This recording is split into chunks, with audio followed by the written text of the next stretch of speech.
ako, babawi ka sa akin. Eh, anong ginagawa ng babae niyan dito? Trixie, please, kumalma ka muna.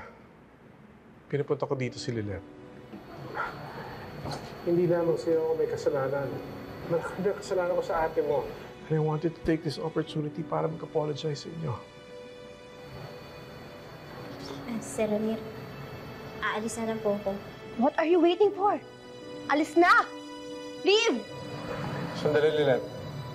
Huwag kang aalis. Pagbigyan na ako. Gusto ko lang humingi ng tawad. Kasalanan ko kung bakit lumaki ang animosity between the two of you. And I want to apologize. Gusto ko ulit maging buo ang pamilya natin. You tricked me. Akala ko pa naman. So all this time, nakipagbati ka sa akin para lang i-force ako na patawarin yung anak mo sa labas? Trixie, please. No, Dad. Hindi ako makikipagbati sa babaeng yan. Walang pamilyang mabubuo. Dahil kahit kailan, hindi ko ituturing na kapatid yung freak na yan. Trixie! Lilet. Huwag na ako, Sir Ramir. Huwag niyo lang akong ipilit. Masyado pang sariwa yung sugat eh. Hindi ho basta-basta maghihilom yun.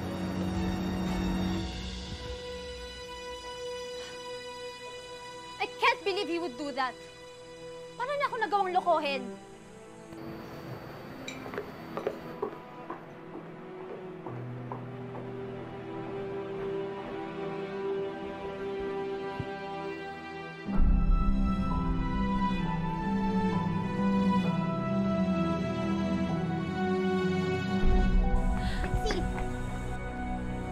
What the hell do you want, Lilet? Bumalik ka na doon.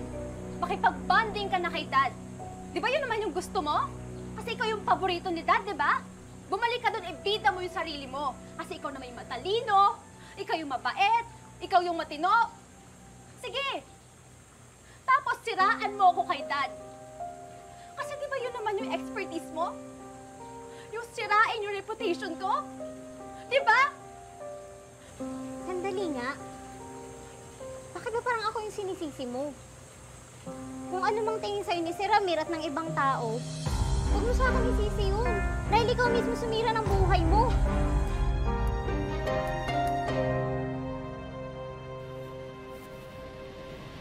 Ma'am, mauna ka na sa loob ng restaurant. Paghahanap lang ako ng parking.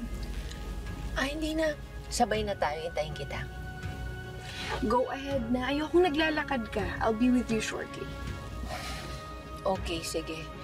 I'll just order our food and then hintayin kitang dumating bago ko kumain. Waiter. Waiter, paki-follow up yung credit card ko. I have to go.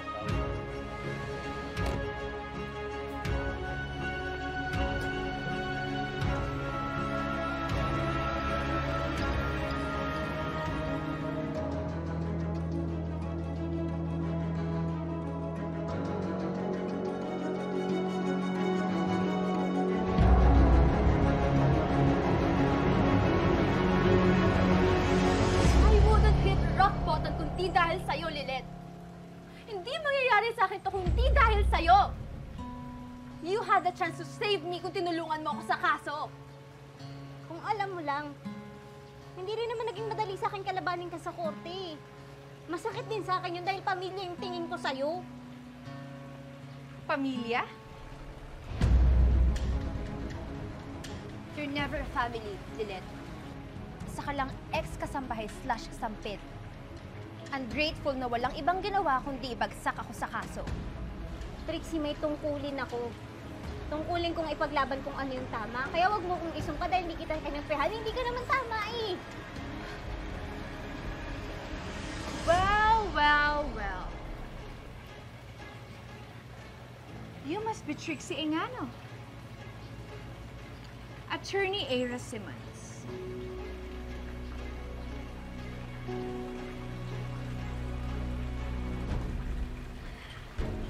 I know na may pinagsamahan kayo pre-trial ni Attorney Lilet Matias.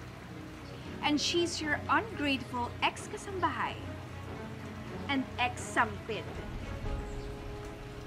You know what? You shouldn't be surprised na hindi nag-side si Lilette sa'yo about that rape case against Ino.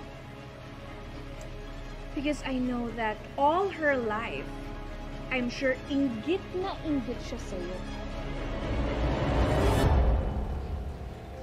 Ako ba talaga yung insecure? Tumingin ka kaya sa salamin?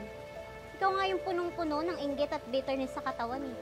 Kaya nga lagi kang nakikipag-compete sa akin para mapagaan mo yung nararamdaman mo sa sarili mo. Baka talaga, Lilith. Hiyang-hiya naman kami lahat sa'yo. Kasi kami lang naman yung marumi, di ba? Tapos ikaw, walang kapintasan.